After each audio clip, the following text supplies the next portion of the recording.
വിമാനം വൈകിയതിനെ തുടർന്ന് കരിപ്പൂർ വിമാനത്താവളത്തിൽ യാത്രക്കാരുടെ പ്രതിഷേധം. രാവിലെ 9:35 പുറപ്പെടേണ്ട ദോഹയിലേക്കുള്ള ഇന്ത്യ എക്സ്പ്രസ് വിമാനമാണ് എയർ ഇന്ത്യ എക്സ്പ്രസ് വിമാനമാണ് വൈകുന്നത്.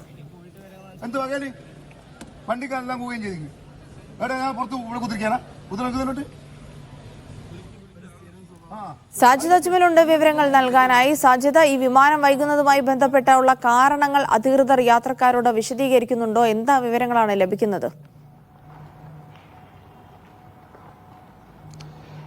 ജിൽസി, എയർ ഇന്ത്യ എക്സ്പ്രസിന്റെ ഇന്ന് രാവിലെ 9:35 പുറപ്പെടേണ്ട വിമാനമാണ് അനന്തമായി വൈകുന്നത്. ദോഹയിൽ നിന്ന് വിമാനം ഇതുവരെ കരിപ്പൂരിൽ എത്തിയിട്ടില്ല എന്നുള്ളതാണ് അധികൃതർ യാത്രക്കാരെ അറിയിക്കുന്നത്.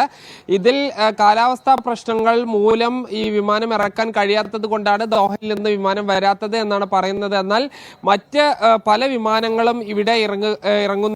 ഈ വലിയൊരു കാലാവസ്ഥാ പ്രശ്നം, മഴ ഉൾപ്പെടെ കരിപ്പൂർ ഭാഗത്ത് നിലനിൽക്കുന്നില്ല. എന്തായാലും വൈകുന്നേരം 5:40 യാത്രക്കാരെ കൊണ്ടുപോകാം എന്നുള്ളതാണ് പറയുന്നത്. പല ആളുകളും എയർപോർട്ടിൽ എത്തിയ ശേഷമാണ് ഈ ക്യാൻസലാക്കിയ കാര്യം ഇവരെ അറിയിക്കുന്നത്. അതുകൊണ്ട് തന്നെ യാത്രക്കാർ വലിയ പ്രയാസം അനുഭവിക്കുന്നുണ്ട്.